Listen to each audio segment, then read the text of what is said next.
Ahoj, milý neznámy, milá neznáma. Prečo by si ma mala práve ty, alebo prečo by si mal práve ty podporiť tlač tejto knihy? Túto knihu nechcem venovať sebe. Už som napísala 3 knihy, toto bude v poradí 4.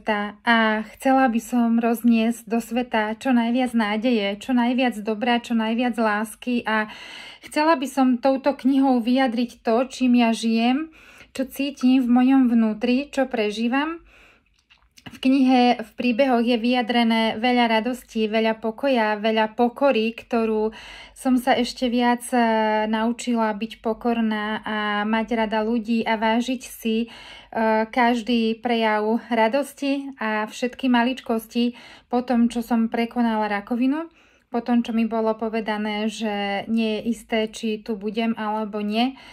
Zmenil sa celý môj život, úplne sa prekopal od základu a ja by som teraz chcela touto knihou tebe ponúknuť možno také nové naštartovanie, možno takú novú zmenu, alebo možno len takúto iskričku, ktorá ti možno v živote chýba.